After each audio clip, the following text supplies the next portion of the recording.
ஒரு யோகியின் சுயசரிதம். பரமஹம்ச யோகானந்தர். அத்தியாயம் 6. புலிச்சாமியார்.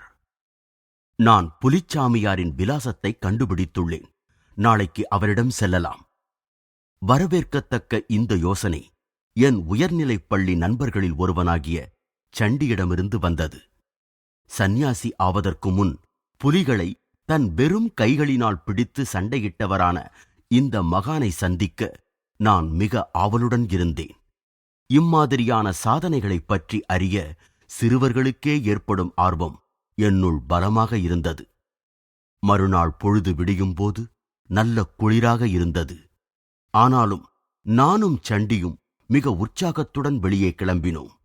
கல்கத்தாவிற்கு வெளியே உள்ள பவானிபூரில் வீணாக நிறைய அலைந்த பிறகு சரியான வீட்டிற்கு வந்து சேர்ந்தோம். கதவில் 2 இரும்பு வளையங்கள் போடப்பட்டிருந்தன. நான் அவைகளை பலமாக தட்டினேன்.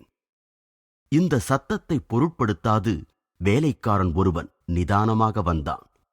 அவனுடைய ஏளனமான புன்முறுவல் ஓசை செய்யும் விருந்தினர்கள் ஒரு மகானின் வீட்டின் அமைதியை குலைக்க முடியாது என்று கூறுவது போல் தோன்றியது. அந்த மௌனமான கண்டனத்தை உணர்ந்தவாறு நாங்கள் உள்ளே அழைக்கப்பட்டதும் நன்றியுடன் நுழைந்தோம். வெகுநேரம் காத்திருந்தது எங்களை சந்தேகம் கொள்ளச் செய்தது. சத்தியத்தை தேடுபவர்களுக்கு இந்தியாவின் எழுதப்படாத விதிமுறை பொறுமைதான். குருவானவர் வேண்டுமென்றே அவரை சந்திப்பதில் ஒருவருடைய ஆர்வத்தை சோதிக்கலாம். உளவியல் பூர்வமான இந்த தந்திரம் மேலை நாடுகளில் மருத்துவர்களாலும் பல்வைத்தியர்களாலும் சாதாரணமாக கடைபிடிக்கப்படுகிறது. கடைசியில் சண்டியும் நானும் வேலைக்காரனால் அழைக்கப்பட்டு ஒரு படுக்கை அறைக்குள் சென்றோம். அந்த புகழ்பெற்ற சோகம் சுவாமிகள் அவருடைய படுக்கையின் மேல் அமர்ந்திருந்தார். அவருடைய மிகப்பெரிய சரீரத்தைக் கண்டு வியப்புக்குள்ளானோம். விரிந்த கண்களுடன் நாங்கள் பேச்சற்று நின்றோம். நாங்கள் இதற்கு முன் இது போன்ற மார்பையோ கால்பந்து அளவு பெரிதான புஜங்களையோ கண்டதில்லை. மிகப்பெரிய கழுத்தின் மேல் அச்சத்தைக் கொடுக்கும் ஆனால் அமைதியான முகம், அடர்ந்த கேசக்குழல்கள், தாடி, மீசை இவைகளால் அலங்கரிக்கப்பட்டு விளங்கியது. அவருடைய கருத்த கண்களில் புறா மற்றும் புலியை ஒத்த குணங்களின் சாயல்கள் ஒளிர்ந்தன. தசைப்பிடிப்பான அவருடைய இடுப்பில் புலித்தோல் ஒன்றைத் தவிர வேறு ஆடைகள் ஏதுமில்லை. நாங்கள் பேசும் திறமையை அடைந்ததும் நானும் என் நண்பனும் அவருக்கு வாழ்த்து கூறினோம். புலிகளின் மத்தியில் அவருடைய அசாதாரணமான வீரத்தைப் பற்றி எங்கள் வியப்பை எடுத்துரைத்தோம். காட்டு மிருகங்களிலேயே மிக பயங்கரமான வங்காள அரசர்களை வெறும் கைகளினால் மட்டும் எப்படி அடக்க முடியும் என்பதைப் பற்றி தயவு செய்து நீங்கள் எங்களுக்கு எடுத்துக் கூறுங்களேன். என் குழந்தைகளே, புலிகளுடன் சண்டையிடுவது எனக்கு ஒரு பிரமாதமல்ல. தேவையானால் இன்று கூட அதை என்னால் செய்ய முடியும். அவர் ஒரு குழந்தையைப் போல சிரித்தார். நீங்கள் புலிகளை புலிகளாக காண்கிறீர்கள். நான் அவைகளை பூனைகளாக அறிகிறேன். சுவாமிகளே, புலிகள் பூனைகள்தாம் என்று என் உள்மனதை வேண்டுமானால் என்னால் நம்பச் செய்ய முடியும். ஆனால் அதை புலிகளால் நம்ப வைக்க என்னால் முடியுமா? நிச்சயம் பலமும் கூட வேண்டியதுதான். புலியை பூனைதான் என்று நம்பும் ஒரு குழந்தை அப்புலியை வெற்றி கொள்ளும் என எதிர்பார்க்க முடியாது. சக்தி வாய்ந்த கைகளே எனக்கு போதுமான ஆயுதங்கள். அவர் எங்களை தாழ்வாரத்திற்கு அழைத்துச் சென்றார். அங்குள்ள சுவரின் ஓரத்தை கையால் குத்தினார். ஒரு செங்கல் பெயர்ந்து தரையில் விழுந்தது. பல் விழுந்த இடம் போன்ற இடைவெளி தோன்றி அதனூடே வானம் தெளிவாக எட்டிப் பார்த்தது. நான் ஆச்சரியத்தினால் தடுமாறினேன். திடமான கற்சுவரில் புதைக்கப்பட்ட செங்கலை ஒரே குத்தில் வீழ்த்தும் ஒருவரால் நிச்சயம் புலிகளின் பற்களை பெயர்த்தெடுக்க முடியும் என்று எனக்கு தோன்றியது. பலருக்கு என்னைப் போல உடல் பலம் இருந்தாலும் அசையாத தன்னம்பிக்கை இருப்பதில்லை. உடல் பலம் மிக்க பயில்வானாக இருந்தாலும் மன உறுதியற்று இருப்பவர்கள் காட்டில் தன்னிச்சையாக திரியும் வன விலங்கினை பார்த்த மாத்திரத்திலேயே மயங்கி விழுவார்கள். இயற்கையான உக்கிரத்துடன் காட்டில் வாழும் புலி சர்க்கஸ் கம்பெனியில் உள்ள அபினி ஊட்டப்பட்ட புலியிலிருந்து மிகவும் வேறுபட்டதாகும். ஹெர்குலிஸை போன்ற உடல் வலிவு கொண்டவர்கள் கூட வங்காள வேங்கை புலியின் தாக்குதலுக்கு முன் நடுநடுங்கி நின்றதுண்டு. இவ்வாறு புலி மனிதனை பூனை போல் அஞ்சும் மனமுள்ளவனாக மாற்றி இருக்கிறது. வலிமையான உடலுடனும் பெருந்திடமான தீர்மானத்துடனும் கூடிய மனிதனால் இந்த நிலையை மாற்றி புலிக்கு பூனையைப் போன்று தற்காத்துக் கொள்ள முடியாத உணர்வினை கொடுக்க இயலும். நான் இதையே எத்தனை தடவை செய்திருக்கிறேன். என் முன்னால் நின்ற இந்த பிரம்மாண்டமான மனிதரால் புலியை பூனையாக்கும் மாய வித்தையை நடத்தி காட்ட முடியும் என்பதை நான் முழுவதும் நம்ப தயாராக இருந்தேன். அவர் அறிவுறுத்தும் மனநிலையில் இருந்தார். நானும் சண்டியும் மரியாதையுடன் கேட்டுக்கொண்டிருந்தோம். தசைகளை ஆட்டுவிப்பது மனம். சுத்தியலின் தாக்கும் திறன் அதற்கு கொடுக்கப்படும் ஆற்றலைப் பொறுத்தே இருக்கிறது. மனித உடற்கருவியின் சக்தி அவனுடைய தாக்கவல்ல மன விருப்பையும் துணிவையும் பொறுத்திருக்கிறது. உடல் உள்ளபடியே மனத்தால் படைக்கப்பட்டு செயல்படுத்தப்படுகிறது. முற்பிறப்புகளிலிருந்து வரும் இயல்பான மன எழுச்சியினால் பலங்கள் அல்லது பலவீனங்கள் படிப்படியாக மனித உணர்வில் கலக்கின்றன. அவை பழக்கங்களாக தோன்றிய பிறகு விரும்பத்தக்க அல்லது விரும்பத்தகாத சரீரமாக வெளிப்படும். சரீரத்தில் தோன்றும் பலவீனத்தின் பிறப்பிடம் மனத்தினுள்தான் உள்ளது. எனவே ஒரு தீய சுழற்சி உண்டாகி பழக்கத்திற்கு அடிமையான உடல் மறுபடியும் மனத்தை நிலைகுலையச் செய்கிறது. எஜமானன் தன்னை அதிகாரம் செய்ய வேலைக்காரனுக்கு இடம் கொடுத்து விட்டால் சீக்கிரத்தில் அந்த வேலைக்காரன் எதேச்சாதிகாரியாக ஆகிவிடுவான். அதேபோல மனமும் உடலின் ஆளுகைக்கு அடங்கி அடிமையாகிவிடுகிறது. எங்களது வேண்டுகோளுக்கிணங்கி அந்த சுவாமிகள் அவருடைய சொந்த வாழ்க்கையைப் பற்றி சில செய்திகளை கூற ஒப்புக்கொண்டார். நான் தொடக்கத்தில் புலிகளுடன் சண்டையிட வேண்டுமென்றுதான் விரும்பினேன். என் தீர்மானம் மிக பலமானதாகத்தான் இருந்தது. ஆனால் என் உடல் பலவீனமாக இருந்தது. என்னிடமிருந்து பெரு வியப்பு வெளிப்பட்டது. மலையைப் போன்ற தோள்களுடன் எதையும் தாங்கக்கூடிய இந்த மனிதர் முன்பு பலவீனமாக இருந்தவர் என்பது நம்ப முடியாததாக தோன்றியது. நான் வெல்ல முடியாத விடாப்பிடியுடன் மனநலனையும் உடல் வலிவையும் தரக்கூடிய எண்ணங்களால் என் குறையை நிறைவு செய்து கொண்டேன். உண்மையில் வங்காள புலிகளை அடக்கியது திடமான மன வலிமைதான் என்று கூறினால் அது மிகையாகாது. வணக்கத்துக்குரிய சுவாமிகளே, நான் எப்பொழுதாவது புலியுடன் சண்டையிட முடியும் என நீங்கள் நினைக்கிறீர்களா? விசித்திரமான இந்த அவா என்னுள் எழுந்தது இதுதான் முதல் தடவையும் கடைசி தடவையும் ஆகும். ஆம், அவர் புன்னகை செய்தார். ஆனால் புலிகளில் பல வகை உண்டு. மனித ஆசைகள் என்ற காடுகளில் சில அலைகின்றன. மிருகங்களை அடித்து மயங்கி விழச் செய்வதால் எந்த ஆன்மீக லாபமும் உண்டாவதில்லை. அதைவிட உன் உள்மனத்தில் அலைந்து திரியும் விலங்குகளை வெற்றி கொள்ளலாமே. கொடிய புலிகளை அடக்குவதிலிருந்து தாங்கள் எப்படி கொடிய விருப்பங்களை அடக்குபவராக மாறினீர்கள் என்பதை நாங்கள் தெரிந்து கொள்ளலாமா ஐயா? புலிச்சாமியார் அமைதியானார். அவர் பார்வை எங்கோ நிலைக்க கடந்த கால காட்சிகளை நினைவு கூர்ந்தார். என் வேண்டுகோளை அனுமதிக்கலாமா என தீர்மானிப்பதில் அவருடைய சிறு மனப்போராட்டத்தை நான் உணர்ந்தேன். கடைசியில் ஒரு புன்னகையுடன் ஒப்புக்கொண்டார். என் புகழ் உச்சகட்டத்தை அடைந்த பொழுது அது கர்வத்தின் மயக்கத்தை விளைவித்தது. நான் புலிகளுடன் சண்டையிடுவது மட்டுமல்லாமல் பல வித்தைகளை செய்ய வைத்து அவைகளை காட்சிப் பொருளாக்க வேண்டுமென்று நினைத்தேன். என் விருப்பம் காட்டு விலங்குகளை அடக்கி வீட்டு மிருகங்களைப் போல் பழக்கப்படுத்த வேண்டும் என்பதே. நான் என் வித்தைகளை திருப்திகரமான வெற்றியுடன் மக்கள் முன்னிலையில் செய்து காட்டத் தொடங்கினேன். ஒரு நாள் மாலை என் தந்தை ஆழ்ந்த கவலையுடன் என் அறைக்கு வந்தார். மகனே, நான் உன்னை எச்சரிக்கிறேன். காரண காரியங்கள் என்னும் சுழற்சி சக்கரங்களினால் வர இருக்கும் இன்னல்களிலிருந்து உன்னை காப்பாற்ற விரும்புகிறேன். அப்பா, நீங்கள் விதியை நம்புபவரா? என் செயல்களினால் நான் பெற்றுள்ள புகழை குருட்டு நம்பிக்கைகள் குறைபடுத்த வேண்டுமா? மகனே, நான் விதியை நம்புபவன் அல்ல. ஆனால் நம் புனித சாஸ்திரங்களில் கூறப்பட்டுள்ளபடி தவறுகளுக்கு தண்டனை உண்டு என்ற நியாயமான விதியை நம்புகிறேன். வனவிலங்குகளின் கூட்டம் உன்மேல் ஆத்திரம் கொண்டுள்ளது. எப்பொழுதாவது அதனால் ஊறு விளையலாம். அப்பா, நீங்கள் சொல்வது வியப்பாயிருக்கிறது. புலிகள் எப்படிப்பட்டவை என்று உங்களுக்கு நன்கு தெரியும். அழகானவை, ஆனால் இரக்கமற்றவை. யாருக்குத் தெரியும்? அவைகளுடைய மரமண்டையில் என் அடிகள் கொஞ்சம் சிந்தித்துப் பார்க்கும் புத்தியைக் கொடுக்கலாம். காடு எனும் இறுதி பள்ளிக்கூடத்தில் அவைகளுக்கு நற்பண்புகளை கற்றுக் கொடுக்கும் தலைமை ஆசிரியர் நான். அப்பா, தயவு செய்து என்னை புலியை கொல்பவன் என்று எண்ணாமல் பழக்குபவன் என்றே எண்ணுங்கள். என் நல்ல செயல்கள் எப்படி எனக்கு கெடுதல்களை கொண்டு வர முடியும்? என் வாழ்க்கை முறையை மாற்றிக்கொள்ளும்படியான எந்த உத்தரவையும் விதிக்காதீர்கள் என நான் வேண்டுகிறேன். சண்டியும் நானும் அவருடைய கடந்த கால சிக்கலான நிலையை உணர்ந்தபடி மிக கவனமாக கேட்டுக்கொண்டிருந்தோம்.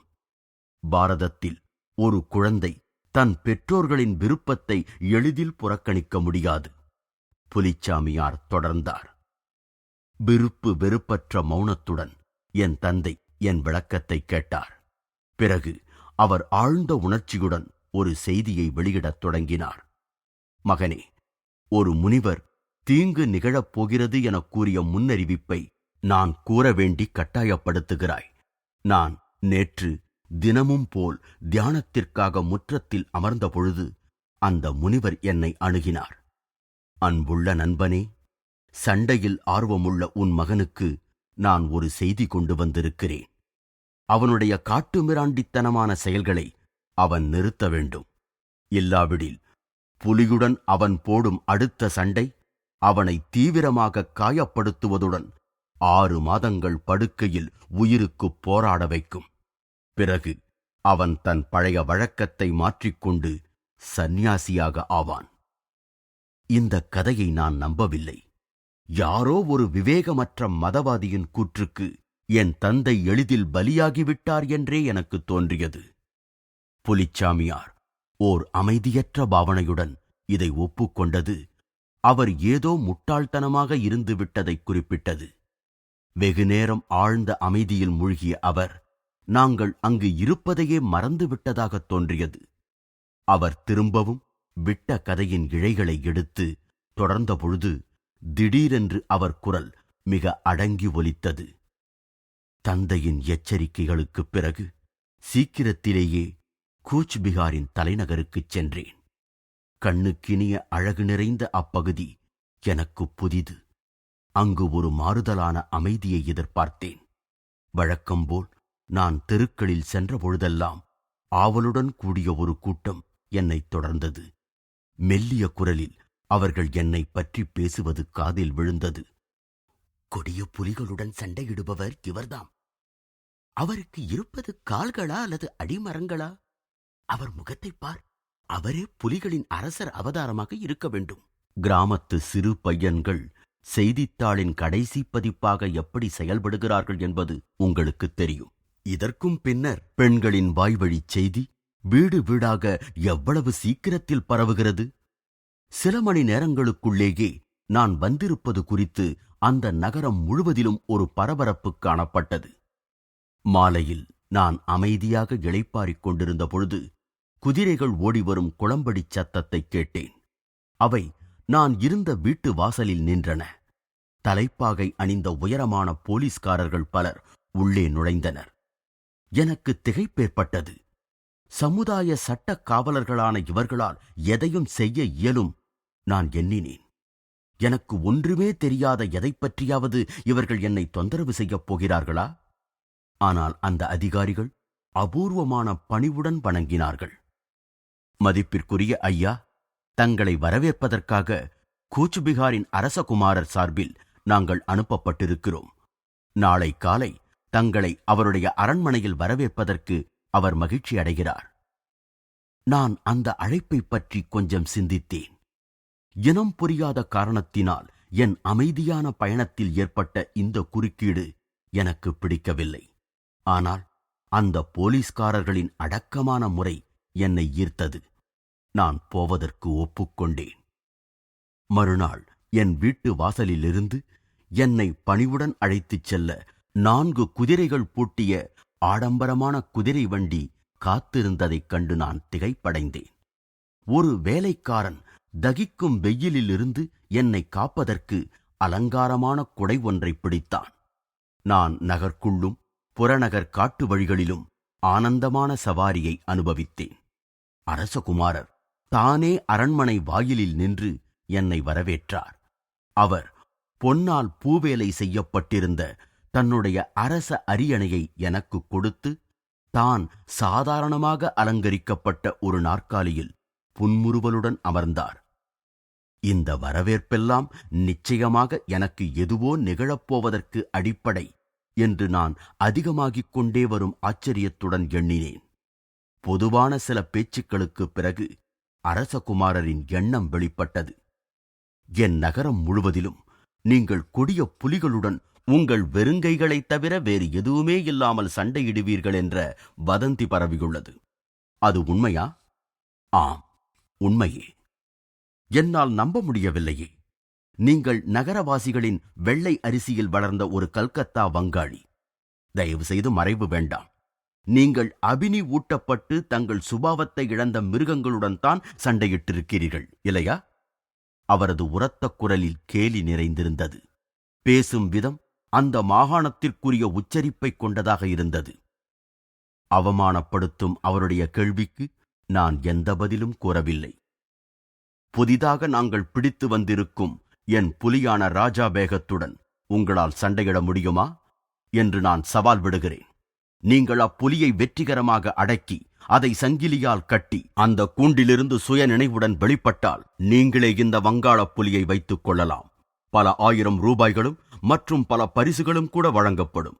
நீங்கள் அதனுடன் சண்டையிட மறுத்தால் இந்த மாகாணம் முழுவதும் நீங்கள் ஒரு மோசக்காரர் என பறைசாற்றி விடுவேன். அவருடைய அவமரியாதையான சொற்கள் என்னை குண்டுகளைப் போல துளைத்தன. நான் கோபத்துடன் ஒப்புக்கொண்டேன். ஆரவாரத்தில் தன் ஆசனத்திலிருந்து பாதி எழுந்த அரசகுமாரர் ஒரு குரூர புன்னகையுடன் திரும்ப அமர்ந்தார். திறந்தவெளி அரங்கங்களில் கிறிஸ்துவர்களை மிருகங்களுடன் சண்டையிடச் செய்து மகிழ்ந்த ரோமானிய சக்கரவர்த்திகளின் நினைவு எனக்கு வந்தது. அவர் கூறினார், இப்பந்தயம் இன்னும் 1 வாரத்தில் நடக்கும். நீங்கள் அதற்கு முன்னால் இந்த புலியைக் காண உங்களுக்கு நான் அனுமதி கொடுக்க முடியாததற்கு வருந்துகிறேன். அரசகுமாரர் அப்புலியை நான் கண்டால் வசியமாக்கி விடுவேனோ அல்லது அபினியை கொடுத்து விடுவேனோ என்று பயந்தாரோ என்னவோ எனக்குத் தெரியாது. அலங்கரிக்கப்பட்ட குதிரை வண்டியும் அரச குடையும் இப்பொழுது மறைந்து விட்டதை வேடிக்கையாகக் கண்டு நான் அரண்மனையிலிருந்து வெளியேறினேன். அடுத்த வாரத்தில் நான் முறைப்படி என் மனத்தையும் உடலையும் நிகழப்போகும் கடினமான தேர்வுக்காக தயார் செய்து கொண்டேன். என் வேலைக்காரன் மூலமாக நான் அதிசயமான கதைகளைக் கேள்விப்பட்டேன். என் தகப்பனாரிடம் அந்த முனிவர் கூறிய பேரிடர் செய்யவல்ல முன்னறிவிப்பு எப்படியோ பரவி பெருகியது. பல எளிய கிராம மக்கள் ஒரு கொடிய ஆவி தெய்வங்களால் சபிக்கப்பட்டு புலியாக உருவெடுத்திருப்பதாகவும், இரவு வேளைகளில் பல்வேறு அசுர உருவங்களில் உலவி பகலில் மட்டும் வேங்கை புலியாக தோன்றுவதாகவும் நம்பினார்கள். இந்த அசுரப் புலி என்னை அடக்குவதற்காகவே அனுப்பப்பட்டதாகவும் பேச்சு அடிபட்டது. இன்னும் ஒரு கற்பனை நிறைந்த வதந்தி புலிகளின் சுவர்க்கத்தை நோக்கி மிருகங்கள் செய்த பிரார்த்தனைகளுக்கு ராஜாபேக உருவத்தில் பதில் கொடுக்கப்பட்டுள்ளது என்பதாம். புலிகளின் இனம் முழுவதையுமே அவமானப்படுத்திய 2 கால்களுள்ள துணிச்சலான என்னை தண்டிக்க ராஜா பேகம்தான் கருவியாக பயன்படப் போகிறதாம். உடலில் உரோமப் போர்வையும் நச்சு பற்களுமற்ற மனிதன் பலமானதும் நகங்களை ஆயுதமாக உடையதுமான புலியுடன் சவால் விட துணிவதாவது அடக்கப்பட்ட எல்லா புலிகளுடைய கொடிய விஷம் ஒன்றாய் திரண்டு மறைந்திருந்த விதிகளை செயல்பட வைத்துள்ளது. அது கர்வமுள்ள புலி அடக்குபவனின் வீழ்ச்சிக்கு காரணமாகப் போகிறது என்று கிராம மக்களிடையே பேச்சு அடிபட்டது. மனிதனுக்கும் மிருகத்திற்கும் நடக்கப் போகும் போட்டியின் நிர்வாகப் பொறுப்பினை வெகு ஆர்வத்துடன் அரசகுமாரரே ஏற்றிருப்பதாக என் வேலையாள் கூறினான். ஆயிரக்கணக்கான மக்கள் அமர்ந்து காணக்கூடிய புயலையே தாங்கக்கூடிய ஒரு கூடாரம் அமைக்கப்படுவதை அரசகுமாரர் மேற்பார்வையிட்டு வந்ததாக தெரிந்தது. அதன் மத்தியில் ஒரு பிரம்மாண்டமான இரும்பு கூண்டில் ராஜா பேகம் இருந்தது. அதனை சுற்றி பாதுகாப்பிற்காக ஓர் அறையும் இருந்தது. அடைபட்ட புலி இடைவிடாது இரத்தத்தை உறைய வைக்கும் கர்ஜனைகளை வெளியிட்டது. அதனுடைய கோபமான பசியை கிளறி விடுவதற்கென அதற்கு உணவு குறைவாகவே அளிக்கப்பட்டு வந்ததாம். ஒரு கால் அரசகுமாரர் நானே அதற்கு உணவு பரிசாக ஆகிவிடுவேன் என நினைத்தாரோ என்னவோ.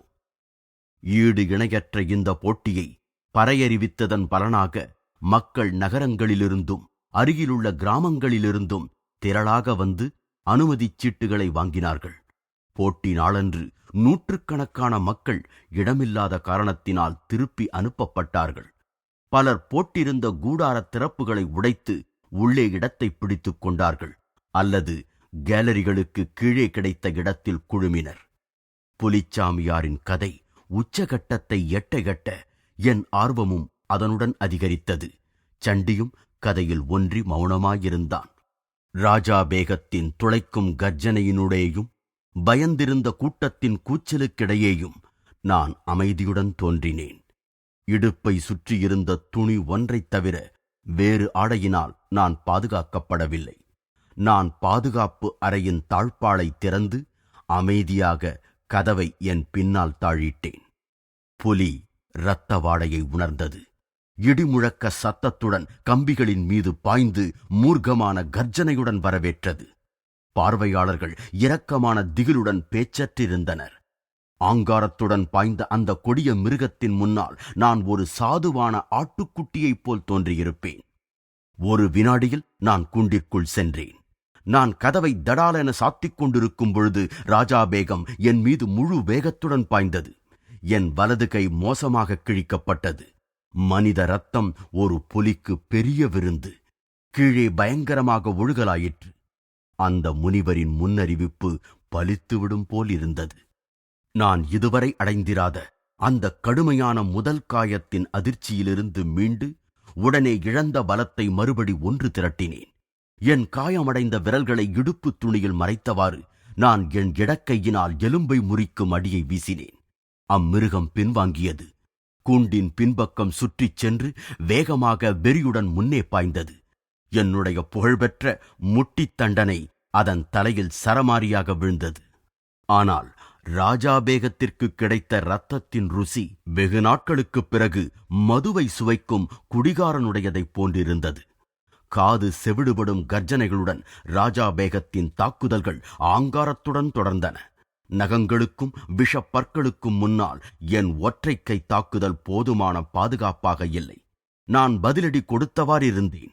இரத்தக் கரைபடிந்து ஒருவருக்கொருவர் மரண வெறியுடன் சண்டையிட்டோம். கூண்டில் ஒரே கலேபரம். எல்லா பக்கங்களிலும் இரத்தம் தெரித்தவாறு இருந்தது. மிருகத்தின் தொண்டையில் இருந்து வலியினாலும் கொலை வெறியினாலும் கர்ஜனைகள் வெளிப்பட்டவாறிருந்தன. சுட்டுவிடுங்கள், புலியை கொன்றுவிடுங்கள்! பார்வையாளர்களிடமிருந்து கூச்சல்கள் வெளிப்பட்டன.